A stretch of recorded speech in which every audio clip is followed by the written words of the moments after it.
नमस्कार, सगरमाथा प्राइम समाचारमा स्वागत छ। म कुलचन्द्र विष्ट। नमस्कार, म वसुधा केसी। सुरुमा प्रमुख समाचार। टिकापुर घटना मुद्दामा सांसद रेशम चौधरी सहित 11 जनालाई जन्मकैदको फैसला विरुद्ध राष्ट्रिय विद्रोह गर्ने राजपा नेता महतोको चेतावनी। आन्दोलनरत राहत शिक्षकहरूको माग तत्काल सम्बोधन गर्न सांसदहरूको माग। छाउपडी प्रथा अन्त्य गर्न विशेष अभियान चलाई कानुन कार्यान्वयन गर्न सुझाव। घुस लिँदै 2 कर्मचारी पक्राउ। आयात निर्यात गुणस्तर प्रमाणीकरण कार्यालय बाँकेका प्रमुख र नेपालगञ्ज भन्सार कार्यालयका नासु अख्तियारको नियन्त्रणमा। भ्रष्टाचार अभियोगमा जेल परेका दक्षिण कोरियाका पूर्व राष्ट्रपति ली म्युङ बाक जमानतमा रिहा। स्वास्थ्यका कारण रिहा गर्न उच्च अदालतको आदेश। रुसला अन्तर्राष्ट्रिय स्टार क्लब जारी। चौथो झापा गोल्ड कपको सेमिफाइनलमा प्रवेश। नेपाल पुलिस 3-0 गोल अन्तरले पराजित।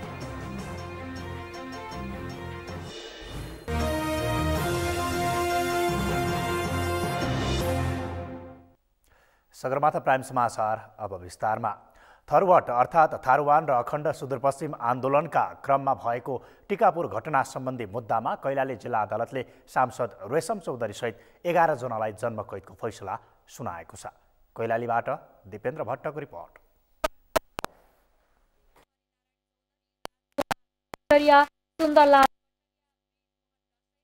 राजेश चौधरी, वीरबहादुर चौधरी, प्रदीप चौधरी, विद्रोह भनिने सीताराम चौधरी, श्रवण चौधरी, गङ्गाराम चौधरीलाई मुलुकी ऐनको ज्यान सम्बन्धी महलको 13(3) नम्बर बमोजिम अदालतले सबैलाई जन्मकैद सजाय सुनाएको हो।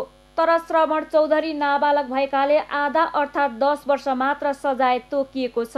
यस्तै लक्ष्मण थारू, लाहुराम चौधरी, रामकुमार कटरिया, सन्तराम चौधरी, जितबहादुर डगौरा, प्रेमबहादुर चौधरी, किशनलाल चौधरी, दिलबहादुर चौधरी, सन्तोष चौधरी, विश्राम चौधरी, चुन्नीराम चौधरी र रामप्रसाद चौधरी लगायत 12 जनालाई 3 वर्ष कैद तोकिएको छ।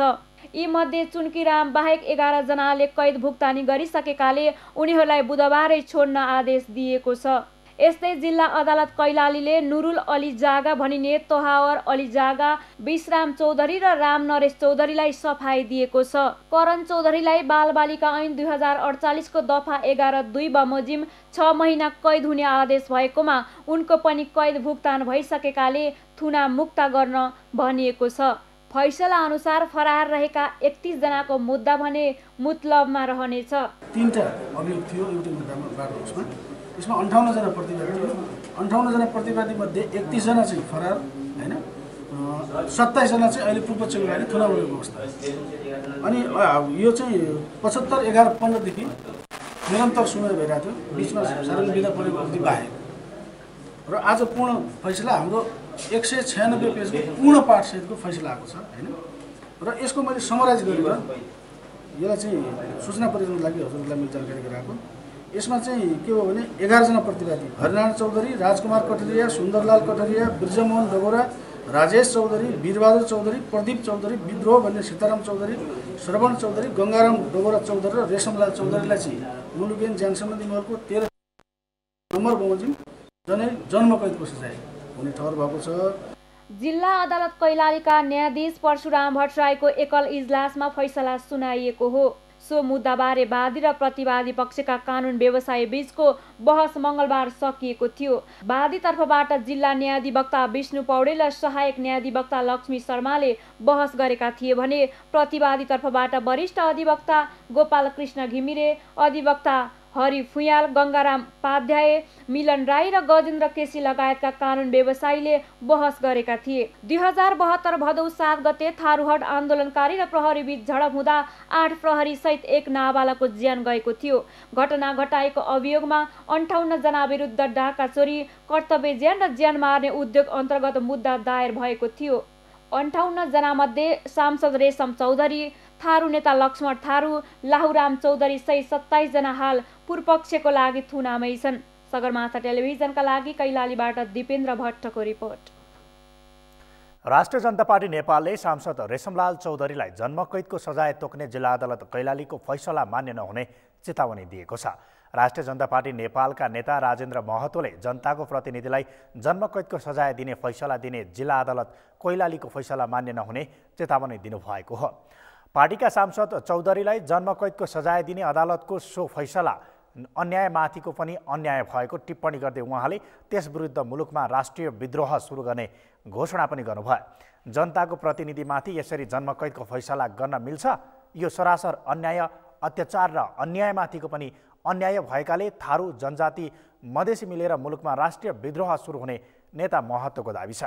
नेता महतोले पार्टीका सांसद चौधरी आन्दोलनकारी भएको र उनीमाथि जन्मकैदको फैसला गर्ने अदालतले पुष्पकमल दाहाल, केपी ओली, गिरिजाप्रसाद कोइरालालाई किन जन्मकैदको सजाय नदिएको भनी आक्रोश पनि व्यक्त गर्नुभयो।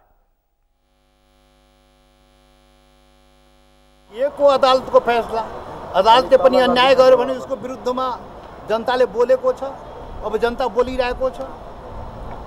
आन्दोलन रेशम चौधरी आन्दोलनकारी थियो त मलाई थाहा छ के, सर्वोच्च आन्दोलनको आन्दोलनकारी हो र आन्दोलनकारी जन्मकैद हुने हो भने प्रचण्डलाई जन्मकैद किन भएन? केपी ओलीलाई जन्मकैद किन भएन? गिरिजाप्रसाद कोइरालालाई जन्मकैद किन भएन? त्यसैले रिहा हुनलाई कुनै खास जाति चाहिन्छ? यहाँ आजीवन जन्मकैदको लागि पनि कुनै जाति नै हुनुपर्ने?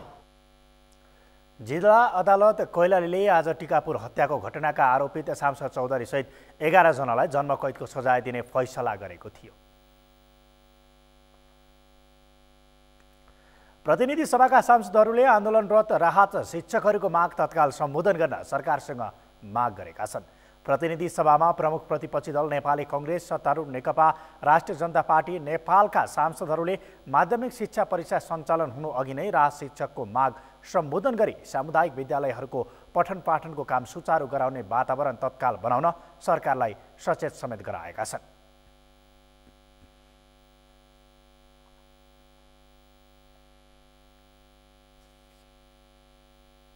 राहत शिक्षकहरूले आफूहरूलाई स्वतः स्थायी गर्ने कानुनी व्यवस्था गर्न माग गर्दै विद्यालयको पठन पाठन ठप्प पारेर काठमाडौँमा विरोध प्रदर्शन गर्दै आएका छन्।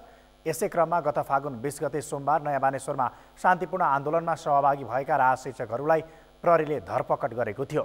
उनीहरूको शान्तिपूर्ण आन्दोलनमा प्रहरीले हस्तक्षेप गरेकोमा प्रतिनिधि सभाका सांसदहरूले आपत्ति जनाएका छन्।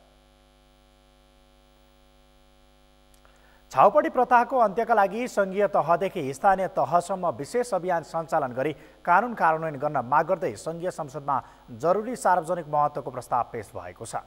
प्रतिनिधि सभाको आज बसेको बैठकमा सांसद बिन्दा पाण्डेले नेपालको सुदूरपश्चिम र कर्णाली प्रदेशमा प्रचलित अन्धविश्वासमा आधारित छाउपडी प्रथा जस्तो कुसंस्कारका कारण सुत्केरी तथा महिनावारी भएका महिलाहरूले अपमान र अमानवीय व्यवहार सहँदै आउनु परेको, वर्षेनी बलात्कार हिंसाको शिकार हुनु परेको, फौजदारी कानुन बनेर कार्यान्वयनमा आइसक्दा पनि कुसंस्कारको अन्त्य नभएकाले उक्त रूढिवादी प्रथाको अन्त्यका लागि सङ्घीय तहदेखि स्थानीय तहसम्म विशेष अभियान सञ्चालन गरी कानुन कार्यान्वयनमा जोड दिनुपर्ने भएकोले भन्ने विषयको जरुरी सार्वजनिक महत्त्वको प्रस्ताव प्रस्तुत गर्नुभएको हो। रूपमा जनप्रतिनिधिहरू र सरकारी सेवामा रहेका कर्मचारी, सुरक्षाकर्मी, शिक्षक, पेसाकर्मी, सञ्चारकर्मीलाई परिचालित गरिनु उपयुक्त हुन्छ र त्यही समुदायभित्र यस किसिमको कुप्रथामा संलग्न रहेको पाइयो भने कानुनको दायरामा ल्याउन राज्य प्रशासन र सुरक्षा निकायलाई कडाइका साथ निर्देशित गरिनु जरुरी छ।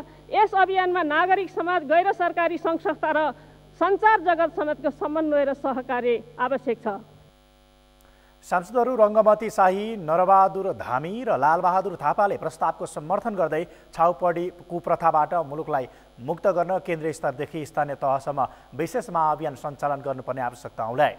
त्यस्तै सांसद आशा कुमारी विकले छाउपडीको अन्त्यका लागि सोचमा परिवर्तन हुनुपर्ने भन्दै केन्द्रदेखि स्थानीय तहसम्म महाअभियान सञ्चालन गर्नुपर्ने बताउनु भयो। सांसद विमला विकले छाउपडी महिलाहरूको मात्रै नभई सरकारको पनि विषय भएकाले कुसंस्कार अन्त्यका लागि कार्यक्रम बनाएर अघि लैजान सरकारको ध्यान आकर्षण गराउनु भयो। सांसदहरू गङ्गा चौधरी, सद्गौवा, रेखा शर्मा, विमला विक, कृष्णभक्त पोखरेल लगायतले जघन्य मानव अधिकारको उल्लङ्घन गर्ने छाउपडी प्रथा विरुद्ध सामाजिक चेतनाको अभियान सञ्चालन गर्दै कानुन कार्यान्वयनका लागि महाअभियान सञ्चालन गर्न माग गरे।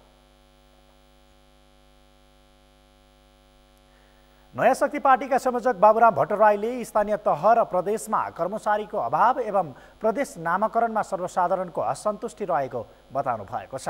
प्रतिनिधि सभाको आजको बैठकको विशेष समयमा आफ्नो केही समय अघिको अमेरिका, युरोप र नेपालको मध्यपहाडी भेगको भ्रमणबारे सदनलाई जानकारी दिँदै उहाँले मध्यपहाडी लोकमार्गको निर्माणलाई तीव्रता दिन सुझाव दिनुभयो। मुलुकमा विभिन्न स्थानमा खानेपानी र सिँचाइको समस्या देखिएको भन्दै उहाँले त्यसलाई सम्बोधन गर्न जल उपयोग नीति बनाउनु पर्नेमा पनि जोड दिनुभयो। कृषि उत्पादन बढाउन तथा कृषकलाई उत्प्रेरित गर्न छुट र राहतका कार्यक्रम ल्याउन आवश्यक रहेको बताउँदै पूर्व प्रधानमन्त्री भट्टराईले मुलुकमा नमुना बनाउने भनेर घोषणा गरेका स्थानमा आवश्यक पूर्वाधार निर्माणको काम नभएको धारणा पनि राख्नुभयो। राजनीतिक प्रणालीमा सुधार गरी प्रत्यक्ष निर्वाचित कार्यकारीको व्यवस्था गर्न तथा सदाचारको नीतिलाई प्रवर्धन गर्न पनि उहाँले सुझाव दिनुभयो। राजनीतिक प्रणालीमा केही सुधार हामीले गर्नै पर्छ। हामीले चाहिँ स्थिरता कायम गर्न, यो चाहिँ देशमा चाहिँ रहेको जुन विविधता छ त्यसको सम्बोधन गर्न र यो निर्वाचन खर्च यति महँगो हुँदै गएको छ र भ्रष्टाचारको जरो नै हाम्रो निर्वाचन बनेको छ, यसलाई अन्त्य गर्न हामीले सक्दैनौँ। त्यसैले राजनीतिक प्रणालीमा हामीले छिटो परिवर्तनतिर हामी सोच्नै पर्छ। राष्ट्रिय विकासका लागि राष्ट्रिय रणनीति तय गर्न संसदले पहल गर्नुपर्ने भन्दै भट्टराईले संसदलाई कर्मकाण्डीका रूपमा नभई वास्तविक बहस गर्ने थलोको रूपमा विकास गर्न आग्रह गर्नुभयो। मुलुक सङ्घीय संरचनामा गएपछिको सङ्घीय संसदको पहिलो बैठक बसेको 1 वर्ष पुरा भएको छ। चुनावपछि गठन भएको अहिलेको सङ्घीय संसदको पहिलो बैठक 2074 साल फागुन 21 गते सुरु भएको थियो। संसदको बैठक बसेको 1 वर्षका बीचमा महत्त्वपूर्ण मानिएका विधेयक पारित भएका छन्। अमृतराज काफ्लेको रिपोर्ट। गत वर्षको फागुन 26 गते सभामुखमा कृष्णबहादुर महरालाई निर्वाचित गरेको संसदले चैत 2 गते उपसभामुख डाक्टर शिवमाया तुमाम्फेलाई निर्वाचित गरेको थियो। संसद बैठक बसेको 1 वर्षभित्र संविधान अनुकूल नरहेका सबै कानुन परिमार्जन संशोधन गर्नै पर्ने संवैधानिक व्यवस्थाअनुसार सरकारले संसदमा पेश गरेका विधेयकहरू पारित भएका छन्। तर अपेक्षाकृत रूपमा संसदीय प्रक्रिया भने उल्लेख्य हुन नसकेको सांसदहरूले बताएका छन्। सामान्य अवस्थामा त्यो ठिकै रह्यो, तर सामान्य मात्रै भएर पुग्दैन, किनकि हामीले संविधान सभाबाट बनेको पहिलो निर्वाचनबाट बनेको जुन संसद छ यसले त अलिकति युगान्तकारी प्रकृतिका कामहरू गरोस् भन्ने थियो। त्यो त 1 वर्षमा खासै त्यस्ता उपलब्धिमा खास काम हुन सकेन र संसद पनि एउटा जीवन्त बहस छलफलको नीतिगत बहस छलफलको थलो पनि त्यति बन्न सकेन। खालि यो कार्यकारीको चाहिँ निरीह लाछाप जस्तो मात्रै भयो। त्यस अर्थमा यसले चाहिँ सुधार्नुपर्छ। मैले आज संसदमा बोल्दाखेरि पनि राखेँ, यसले रूपान्तरण गर्नुपर्छ भन्ने लाग्छ। संसदको पहिलो अधिवेशनमा कुनै पनि विधेयक दर्ता नगरेको सरकारले दोस्रो अधिवेशनमा भने 26 वटा विधेयक संसदमा दर्ता गरेको थियो। 18 वटा विधेयकहरू दोस्रो अधिवेशनबाट पारित भए पनि राष्ट्रिय चिकित्सा शिक्षा विधेयक शिक्षा मन्त्रालय आफैले फिर्ता गरेको थियो। संसदको दोस्रो अधिवेशन 75 वैशाख 23 गतेदेखि सुरु भएर असोज 11 गते सकिएको थियो। प्रमुख प्रतिपक्षी दल काङ्ग्रेसले समेत संसद बैठक बसेको 1 वर्षलाई मध्यम भनेको छ। संसदमा बस्दाखेरि हामी त प्रतिपक्षमा छौँ, हामीले खेल्ने भूमिका हामीले गरि नै रहेका छौँ। जुन गतिले हामीले गर्नुपर्ने सायद त्यो गति त्यति लिन सकेन। काङ्ग्रेस प्रतिपक्षमा एकदम ठोस रूपमा उभिन केही कारणवश होला, तर नत्र भए चाहिने र 1 वर्षभित्र केही परिवर्तन भएको मैले पाइनँ। सरकारतर्फ कुनै नयाँ योजनाहरू अथवा बाटोघाटो अथवा जे पनि निर्माणका कुराहरू कुनै ठोस योजना मैले पाइनँ। नेपालको करिब 7 दशक लामो संसदीय इतिहासमै पहिलो पटक प्रधानमन्त्रीसँग सीधा प्रश्नोत्तरको कार्यक्रम पनि संसदको यही 1 वर्षका बीचमा सुरु भएको छ। भदौ 18 गतेबाट सुरु भएको मन्त्रीहरूसँग सीधा प्रश्नोत्तर कार्यक्रम समेत निरन्तर जारी छ। संसद नियमावलीले व्यवस्था गरेअनुसार हरेक दिन संसद बैठक सुरु हुनु पूर्वको 1 घण्टा मन्त्रीहरूसँग नियमित प्रश्नोत्तर सुरु भएको छ। सगरमाथा टेलिभिजनका लागि क्यामेरामा केशव तिमिल सिन्हाका साथमा अमृतराज काफ्ले, काठमाडौँ। यसै सन्दर्भमा आज हामीले सगरमाथा जनबोलीमा सांसदहरूलाई सोधेका थियौँ, संसद बैठक सुरु भएको 1 वर्षको समय कस्तो रह्यो? हेरौँ सांसदहरूको प्रतिक्रिया उनीहरूकै शैलीमा।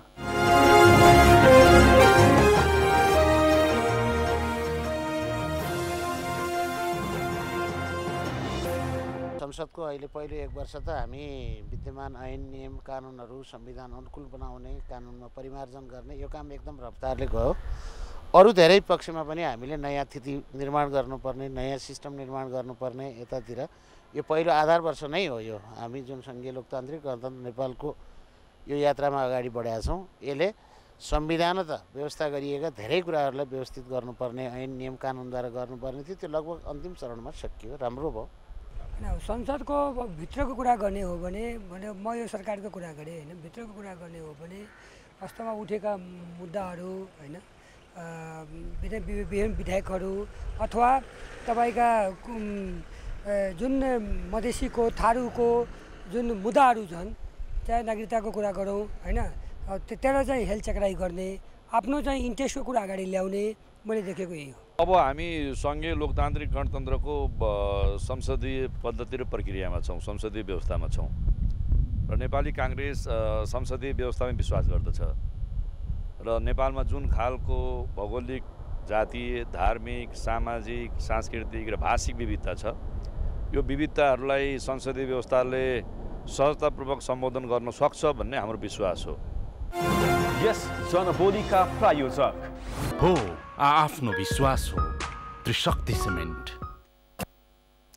कानुनविद काशीराज दाहालले प्रदेश र स्थानीय तहमा छुट्टै अदालतको व्यवस्था संविधानले नगरेको स्पष्ट पार्नु भएको छ।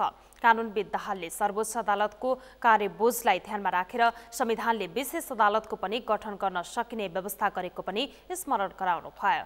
आज संघीय संसदको कानुन तथा न्याय मानव अधिकार समितिमा पेश गरिएको प्रशासकीय अदालतको सम्बन्धमा व्यवस्था गर्न बनेको विधेयक 2075 माथिको छलफलमा उहाँले कर्मचारीहरूको मुद्दा धेरै भएकोले त्यसलाई निरूपण गर्न सङ्घमा प्रशासकीय अदालतको परिकल्पना गरिएको स्पष्ट पार्दै त्यसलाई प्रदेश र स्थानीय तहमा भने स्थापना गर्न नमिल्ने बताउनु भयो।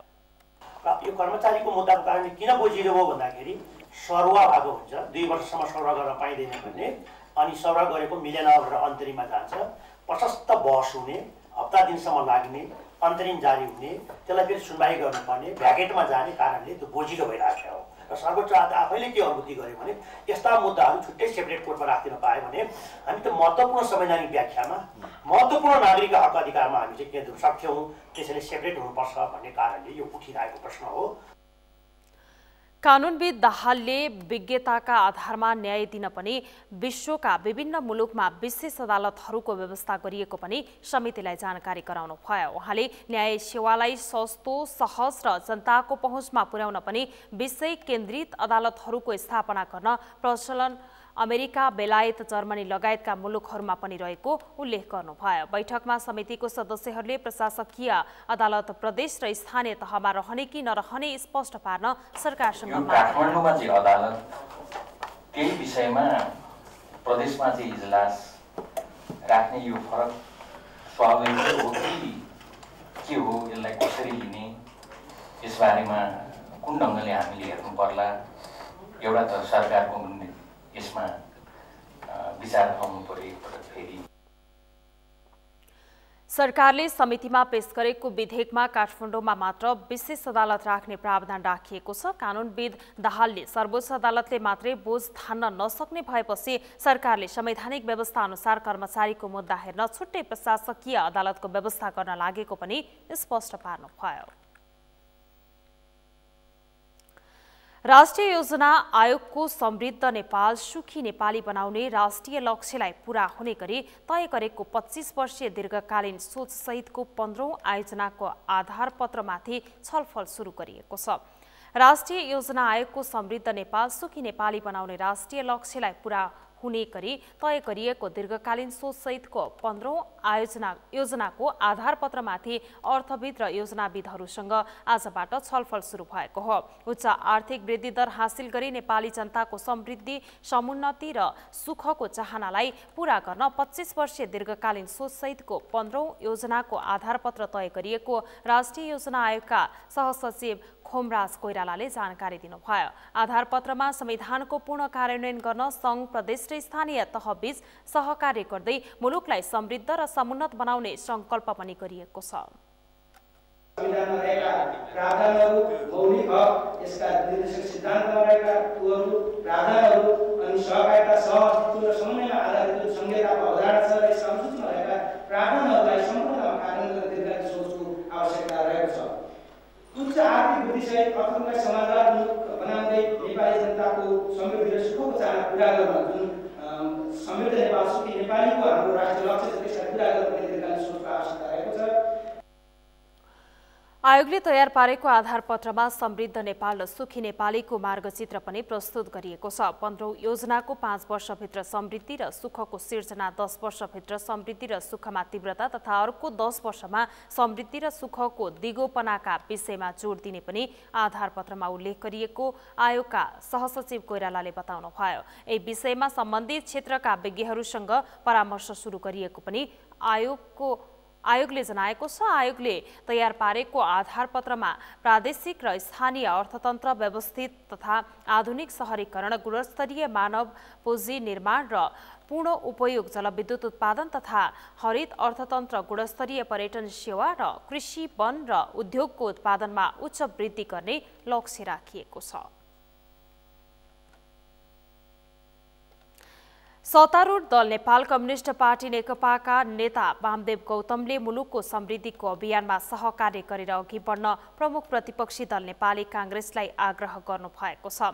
पूर्व उपप्रधानमन्त्री समेत रहनुभएका गौतमले सत्ता पक्ष र प्रतिपक्ष मिलेर मुलुकलाई समृद्ध बनाउने अभियानमा नजुटे संघीय लोकतान्त्रिक गणतन्त्र घुम्न सक्ने तर्फ पनि सचेत गराउनुभयो। आज काठमाडौँमा अनेरा सोबेउ र अनेरा सोबेउ क्रान्तिकारीले हेलिकप्टर दुर्घटनामा परि निधन हुनुभएका संस्कृति, पर्यटन तथा नागरिक उड्डयन मन्त्री रविन्द्र अधिकारीको स्मृतिमा आयोजित एक कार्यक्रममा उहाँले विश्वविद्यालयहरूले पनि मुलुकको समृद्धिका लागि आवश्यक जनशक्तिको निर्माण गर्ने काममा केन्द्रित हुनुपर्ने आवश्यकता पनि औल्याउनुभयो। नेता गौतमले मन्त्री अधिकारीको निधनबाट मुलुकको अपूरणीय क्षति बेहोरेको उल्लेख गर्दै उहाँका अधुरा सपना पूरा गर्ने काममा लाग्न पनि पार्टीका सबै नेता कार्यकर्ताहरूलाई आह्वान गर्नुभयो। बौद्धिक सङ्घर्षको अवस्था हो, विचारधारात्मक सङ्घर्षको अवस्था हो। त्यो बौद्धिक क्षमता भएका व्यक्तिहरूले त्यसलाई परिचालन गर्नुपर्छ, सञ्चालन गर्नुपर्छ र एउटा ठुलो पङ्क्ति देश निर्माणको निम्ति लाग्नुपर्छ। त्यो निर्माणको आवश्यकता पूरा गर्ने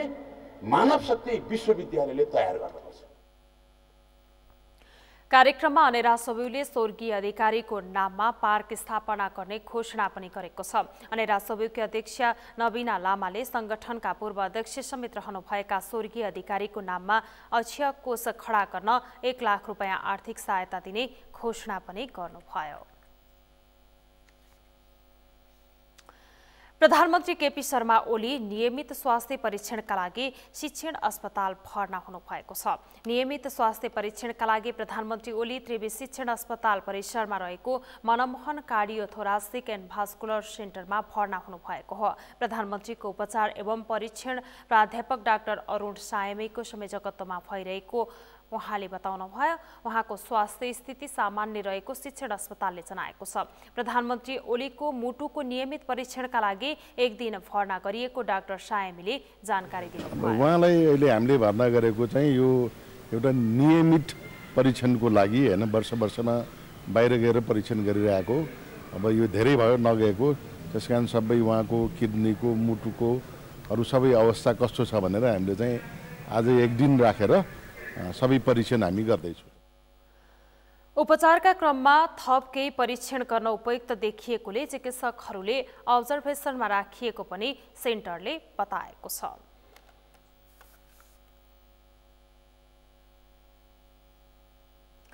समाचारमा अब एकैछिन विश्रामपछि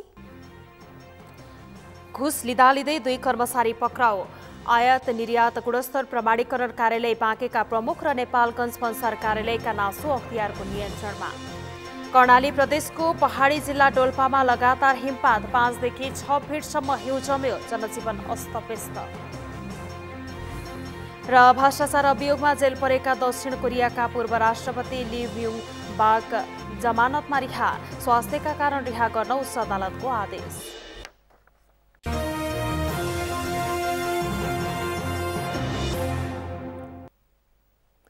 विश्रामपछि सगरमाथा प्राइम समाचारमा स्वागत छ। अब बाँकी समाचार। बाँकेमा घुस सहित 2 जना पक्राउ परेका छन्। अख्तियार दुरुपयोग अनुसन्धान आयोग नेपालगञ्जको टोलीले आयात निर्यात गुणस्तर प्रमाणीकरण कार्यालय बाँकेमा कार्यालय प्रमुख तथा खाद्य अनुसन्धान अधिकृत विनोद कुमार श्रीवास्तवलाई र नेपालगञ्ज भन्सार कार्यालयका नासु लक्ष्मण चन्दलाई घुस रकमसहित पक्राउ गरेको हो। अख्तियारको नेपालगञ्ज कार्यालयका प्रमुख गणेश गैरका अनुसार आयात निर्यात गुणस्तर प्रमाणीकरण कार्यालयका प्रमुख श्रीवास्तवलाई 35,000 र नेपालगञ्ज भन्सार कार्यालयका नासुचन्दलाई 52,000 लिँदै गर्दा रङ्गेहात नियन्त्रणमा लिएको हो। प्रमुख श्रीवास्तवले खाद्य गुणस्तर प्रमाणीकरण गर्ने कार्यमा सहजीकरण गरिदिए बापत र नेपालगञ्ज भन्सार कार्यालयका नासुचन्दले प्रज्ञापन पत्र बनाइदिने तथा भन्सार जाँच पासमा सहजीकरण गरिदिए बापत घुस रकम लिइसकेको अवस्थामा पक्राउ गरिएको हो। उनीहरू दुवैजनालाई घुस मागेको भन्ने सेवाग्राहीको उजुरी एवं सूचनाका आधारमा पक्राउ गरिएको अख्तियारले जनाएको छ। घुससहित पक्राउ परेका दुवैजना कर्मचारीहरू अख्तियारको नियन्त्रणमा रहेका छन् भने उनीहरूमाथि आवश्यक अनुसन्धान सुरु गरिएको अख्तियारले जनाएको छ। त्यसैगरी अख्तियारले मंगलबार नै यातायात व्यवस्था कार्यालय नेपालगञ्जमा छापा मारी त्यहाँबाट केही कागजात नियन्त्रणमा लिएको बताएको छ।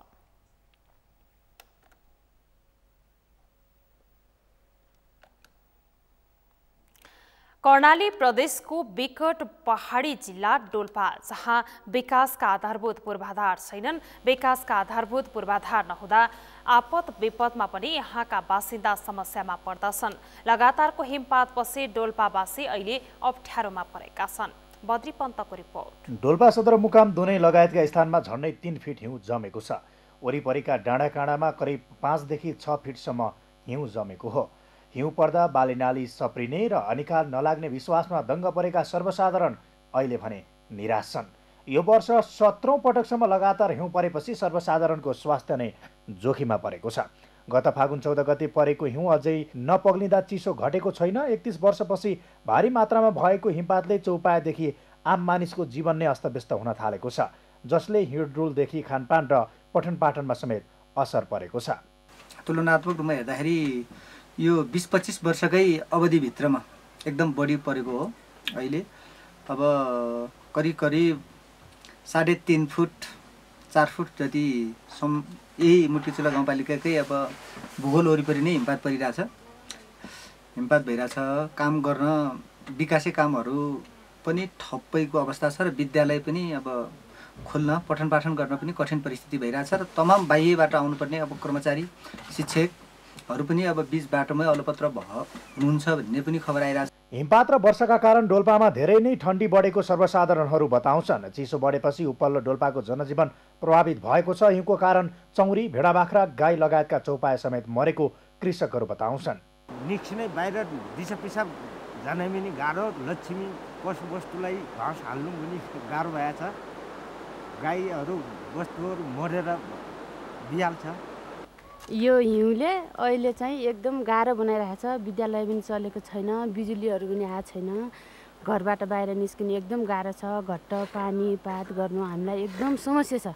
एकदम चिसाले कठ्याङ्गिने अवस्था छ, भित्रबाट बाहिर निस्किने अवस्था छैन, एकदम गाह्रो भइरहेको छ। अब पानी परेर अब पशुबस्ताहरू सब मर्या, अनि खटपाल सिद्धियो।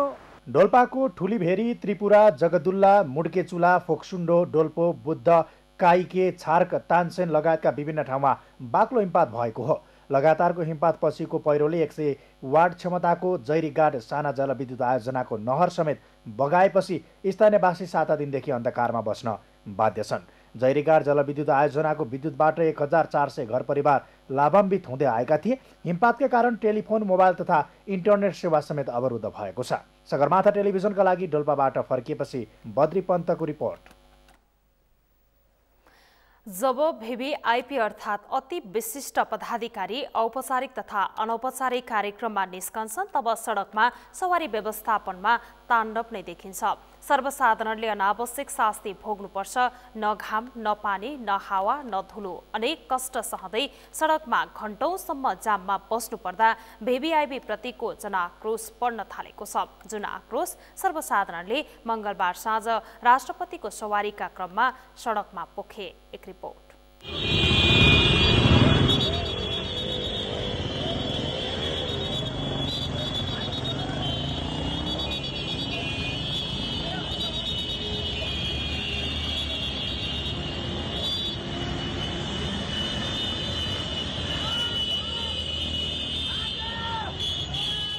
मंगलबार साँझ काठमाडौँको लैनचौरमा देखिएको यो दृश्य VVIPका नाममा लामो समय बाटो बन्द गरिएपछि सर्वसाधारणले सुरक्षाकर्मीको निर्देशन र निषेध अवज्ञा गरेपछिको हो। सैन्य दिवसका अवसरमा नेपाली सेनाले जंगी अड्डामा गरेको रात्रि भोजमा राष्ट्रपति विद्यादेवी भण्डारी जाँदै गर्दा उनकै सवारीका लागि बाटो बन्द गरिएको थियो। लामो समयसम्म मूल सडक र अधिकांश सवारी साधन बन्द गरेर सुरक्षाका नाममा सुरक्षाकर्मीले ताण्डव देखाएपछि यात्रुहरू आक्रोशित बने अनि उनीहरूले लैनचौर चोकमा सवारी निषेधको अवज्ञा गरे। पहिले राजाको सवारी हुँदा यसैगरी सडक ठप्प पार्ने चलन थियो, तर अहिले मुलुक लोकतान्त्रिक गणतन्त्रमा गइसकेपछि पनि उस्तै रवाह देखाएपछि सर्वसाधारण आक्रोशित बनेका हुन्। जनताका छोराछोरी राष्ट्र प्रमुख बने पनि शैली भने ठ्याक्कै राजसी ठाटकै देखिन थालेको सर्वसाधारणको भनाइ छ। यो VIPहरूलाई सडकमा आवागमन गर्ने सिलसिलामा सर्वसाधारण जनताहरूलाई घण्टौँसम्म जाममा राखेर एम्बुलेन्स बिमारी बोकेको एम्बुलेन्सहरूलाई पनि जाममा राखेर उहाँहरू आफू सवार गर्नुहुन्छ, त्यो चाहिँ एकदमै गलत हो। जनताकै भोटबाट निर्वाचित भएर जाने, जनताकै रगत पसिना चुस्ने र माथि गएर आफ्नै VVIP बनेर सडकमा रोड जाम गरेर चाहिँ उनीहरूको आफ्नो अब जस्तै हुन्छ, सुत्केरी भएको हुन्छ, मान्छे बिरामी भएको हुन्छ, मान्छे मर्न थालेको हुन्छ, त्यस्तोलाई पनि अगाडि अथवा त्यो एम्बुलेन्सलाई पनि अगाडि जान नदिइकन आफू VIP बनेर चाहिँ त्यो रोडै जाम गरेर अर्कालाई दुःख दिने एकदमै यो चाहिँ निन्दनीय काम भएछ। सुरक्षा क्षेत्रमा लामो समय यही अभ्यास अनुसरण गरेका विश्लेषकहरू भन्छन् VVIPको सवारीका नाममा यसरी सडक खाली गर्ने परम्परा नै गलत छ।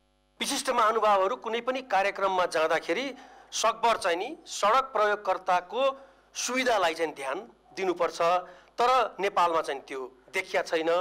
पुरानै चाहिँ नि सुरक्षा निर्देशिकालाई चाहिँ नि फलो गरेको कारणले गर्दा यो भएको हो हैन। यसमा चाहिँ नि परिमार्जन गर्न धेरै जरुरी छ है।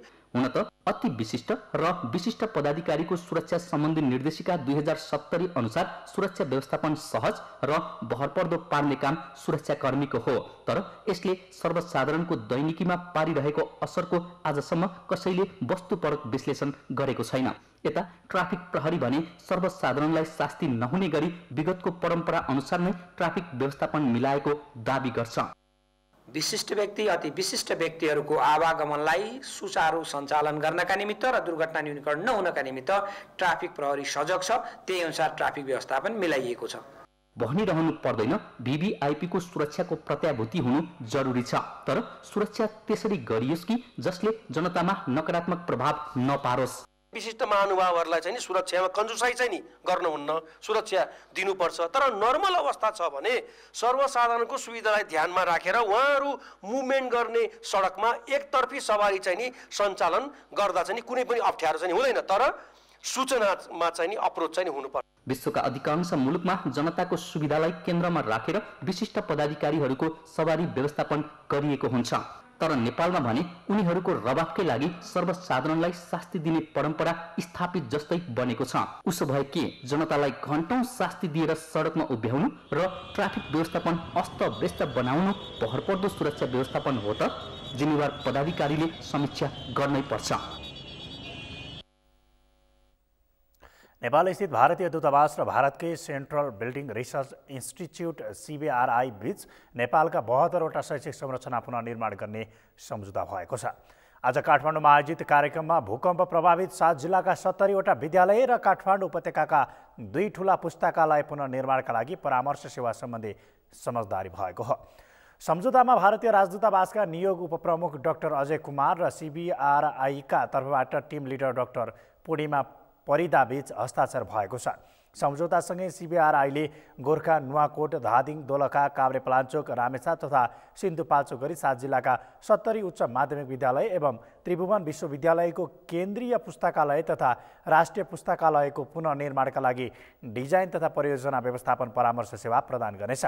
CBRIले नेपाल सरकारको विपद उत्थानशील पुनर्निर्माण निर्देशिका अनुरूप शैक्षिक संरचनाको पुनर्निर्माण गर्न शिक्षा मन्त्रालयको केन्द्रीय आयोजना कार्यान्वयन इकाइसँग काम गर्ने जनाएको छ। यही फागुन 26 गतेदेखि 28 गतेसम्म काठमाडौँमा अन्तर्राष्ट्रिय स्तरको किसान सम्मेलन आयोजना हुने भएको छ। राष्ट्रिय किसान आयोगले आज काठमाडौँमा पत्रकार सम्मेलन गरी काठमाडौँमा पहिलोपटक अन्तर्राष्ट्रिय स्तरको किसान सम्मेलन आयोजना गर्न लागि जानकारी गराएको हो। खाद्य सम्प्रभुता र किसान अधिकार सम्बन्धी अन्तर्राष्ट्रिय सम्मेलन नाम दिएको सम्मेलन मुलुकलाई समृद्ध बनाउने गरी किसानको अधिकार र कृषि क्षेत्रको विकासका लागि आवश्यक नीति तय गर्ने उद्देश्यका साथ आयोजना गर्न लागि आयोगका प्रवक्ता रविन्द्र केसीले जानकारी दिनुभयो। प्रधानमन्त्री केपी शर्मा ओलीले उद्घाटन गर्नुहुने सम्मेलनको नेपाल कम्युनिस्ट पार्टीका अध्यक्ष एवं पूर्व प्रधानमन्त्री पुष्पकमल दाहालले समापन गर्नुहुनेछ। 3 दिनसम्म चल्ने अन्तर्राष्ट्रिय सम्मेलनमा नेपालसहित भारत, चीन, बङ्गलादेश, पाकिस्तान, श्रीलङ्का, इन्डोनेसिया, मलेसिया, भियतनामका कृषि विज्ञहरू, किसान सङ्घ संस्थाका प्रतिनिधिहरू गरी करिब 350 जनाको सहभागिता रहनेछ। सम्मेलनबाट नेपालको कृषि क्षेत्रको विकास तथा विस्तारका लागि आवश्यक योजना, नीति र कार्यक्रम तय गर्न सघाउ पुग्ने अपेक्षा गरिएको छ।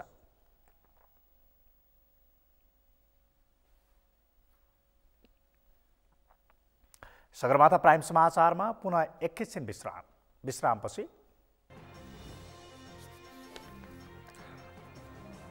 भ्रष्टाचार अभियोगमा जेल परेका दक्षिण कोरियाका पूर्व राष्ट्रपति सी मिङ वाग जमानतमा रिहा, स्वास्थ्यका कारण रिहा गर्न उच्च अदालतको आदेश र रुसलान 3 स्टार क्लब जारी चौथो झापा गोल्ड कपको सेमिफाइनलमा प्रवेश, नेपाल पुलिस 3-0 गोल अन्तरले पराजित।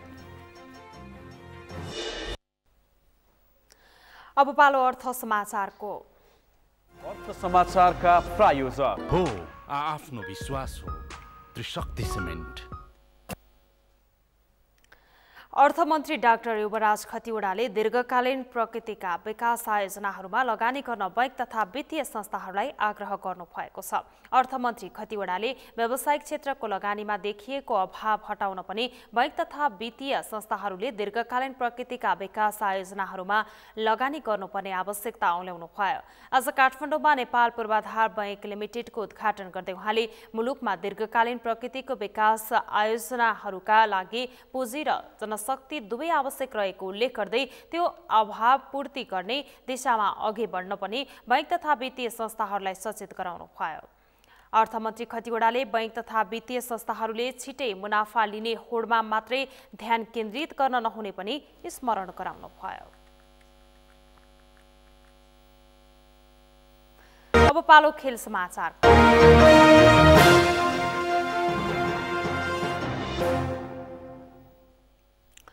विभागीय टिम नेपाल पुलिस क्लबलाई ट्राइब्रेकरमा 3-0 गोल अन्तरले पराजित गर्दै रुसलान 3 स्टार क्लब जारी चौथो झापा गोल्ड कपको सेमिफाइनलमा प्रवेश गरेको छ। झापाको बिर्तामोड स्थित डोमालाल राजवंशी रङ्गशालामा आज सम्पन्न तेस्रो क्वार्टर फाइनल खेलमा निर्धारित समय गोल रहित बराबरीमा टुङ्गिएपछि खेल ट्राइब्रेकरमा पुगेको थियो। ट्राइब्रेकरमा गोलरक्षक एलन न्यौपानेकले नायक बन्दा 3 स्टार अन्तिम 4मा पुग्न सफल बन्यो। ट्राइब्रेकरमा पुलिसका विराट शाह र अजित भण्डारीको प्रहार 3 स्टारका गोलरक्षक एलन न्यौपानेले रोकेका थिए। 3 स्टारका तर्फबाट विजय हिमाल, बुद्धराज लिम्बू र रूपेश केसी गोल गर्न सफल भए। पुलिसका रवि पासवानको प्रहार बाहिरिएको थियो। खेल अवधिभर दुवै टिमले पाएका केही अवसरहरू सदुपयोग गर्न नसक्दा खेल ट्राइब्रेकरमा धकेलिएको थियो। खेलमा म्यान अफ द म्याच 3 स्टारका गोलरक्षक एलन न्यौपाने घोषित भए। उनले नगद 15,000 रुपियाँ प्राप्त गरे। भोलि रूपन्देही 11 एफसी र डल्फिन्स फुटबल क्लब क्याम्ब्रुनी बीच प्रतिस्पर्धा हुनेछ। यो सँगै हामी समाचारको अन्त्यमा छौं। अन्त्यमा प्रमुख समाचार पुनः एकपटक। टिकापुर घटना मुद्दामा सांसद रेशम चौधरी सहित 11 जनालाई जन्मकैदको फैसला विरुद्ध राष्ट्रिय विद्रोह गर्ने राजपा नेता महतोको चेतावनी। आन्दोलनरत राहत शिक्षकहरूको माग तत्काल सम्बोधन गर्न सांसदहरूको माग। छाउपडी प्रथा अन्त्य गर्न विशेष अभियान चलाई कानुन कार्यान्वयन गर्न सुझाव। घुस लिँदै 2 कर्मचारी पक्राउ। आयात निर्यात गुणस्तर प्रमाणीकरण कार्यालय बाँकेका प्रमुख र नेपालगञ्ज भन्सार कार्यालयका नासु अख्तियारको नियन्त्रणमा। भ्रष्टाचार अभियोगमा जेल परेका दक्षिण कोरियाका पूर्व राष्ट्रपति ली मिङ वाग जमानतमा रिहा, स्वास्थ्यका कारण रिहा गर्न उच्च अदालतको आदेश। र रुसलान 3 स्टार क्लब जारी चौथो झापा गोल्ड कपको सेमिफाइनलमा प्रवेश, नेपाल पुलिस 3-0 गोल अन्तरले पराजित।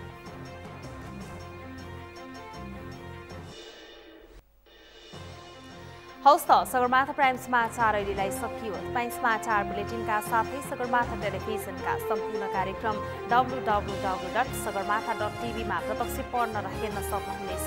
साथै युट्युबमा youtube.com/sagarmatha.tv नेपालमा पनि हेर्न सक्नुहुनेछ। मोबाइलमा प्ले स्टोर तथा एप स्टोरमा गई सगरमाथा टिभी एप डाउनलोड गरेर पनि हामीलाई प्रत्यक्ष हेर्न सक्नुहुनेछ। साथै तपाईँ हामीलाई फेसबुकमा facebook.com/stv नेपालमा फलो गर्न सक्नुहुनेछ। समाचारको शिखर, नेपालको गौरव, नेपालको पहिलो न्युज च्यानल सगरमाथा टेलिभिजन हेर्दै गर्नुहोला। नमस्कार। नमस्कार।